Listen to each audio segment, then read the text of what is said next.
Matapos matalo ang Creamline Cool Smasher sa set 1, eto na naman tayo sa set 2 kung saan nga ang pinaka-update natin ay halos palaban talaga ang PLDT. Nakadikit pa rin ang scores nila sa Creamline Cool Smashers at lamang nga lang ng isang puntos ang CCS at napa-time out na nga dito si Coach Sherwin Meneses para i-remind ang kanyang mga players. Pero syempre, alam natin na ang Creamline ay hahataw ito pagdating sa second set.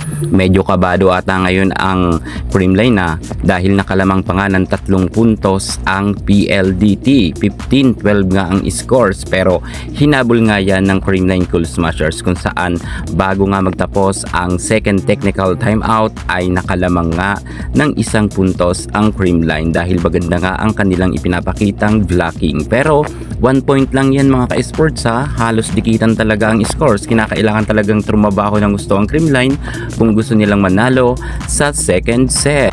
Grabe talaga mga ka-sports natin dyan ang laban pagdating sa second set. Umiinit ng husto ang PLDT at kahit sabihin natin na tinatrabaho ng Creamline Cool Smashers ay tinatapatan nga sila sa galing ng PLDT at medyo off talaga ang ibang mga players ngayon ng Creamline Cool Smashers, lalo na nga ang ating Queen Gemma Galanza ay madalas nga magka-error at si MG naman ay madalas naman ma-block at dahil nga dyan ay maaga-aga ngang tinapos ng PLDT ang kanilang laban sa second set. Grabe, isa na lang ay panalo na ang PLDT. Makalusot pa kaya ang Creamline Cool Smashers or ito na ang magtatala sa kasaysayan na dudungis nga sa standing ng Creamline? Bagamat kahit matalo nila ang Creamline ay nasa mataas pa rin naman itong standing. Gayunpaman, good fight both team. Pero talagang malakas ngayon ang PLDT at ganado nga maglaro. Abangan natin sa third set kung makabawi pa ang Creamline.